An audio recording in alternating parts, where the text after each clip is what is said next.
I've got a whole lot of food scraps here that would ordinarily go into my compost, but I've been becoming increasingly fascinated by compost, the natural breakdown process, and also the natural seeding process.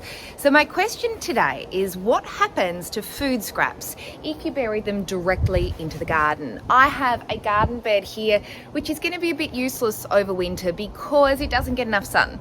So in this section here, I'm going to bury these scraps straight into the garden to see what happens. I will dig them back up in 4 weeks' time and show you what they've turned into.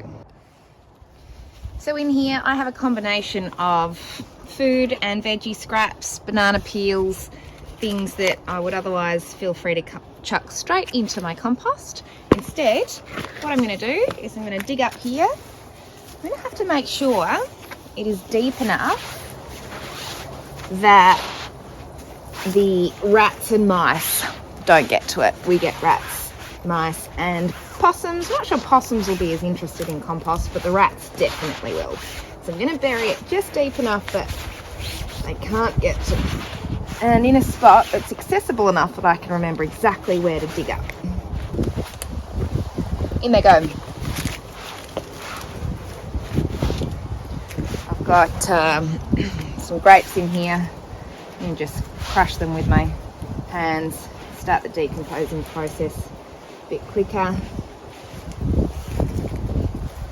Got some capsicum with seeds in there, see if any of those sprout. Apple, a bit of paper towel tissue. Alright, let's cover this baby up, see what happens.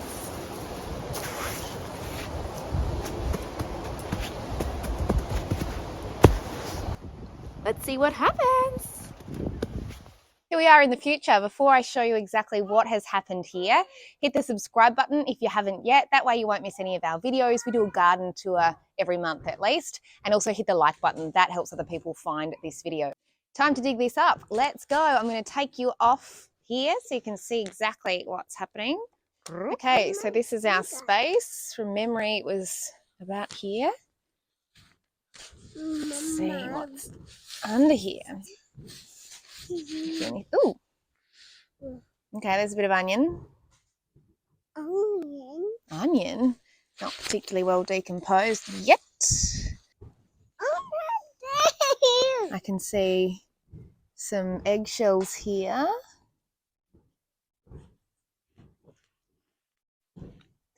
The reason the colour is changing is because this is all, oh yeah, see, had worms through it.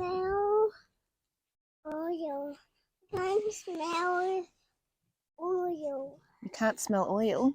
I can't smell. So that's a bit of avocado still there.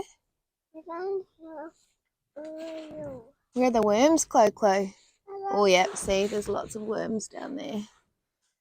They just keep wriggling down. So lots of this is decomposed.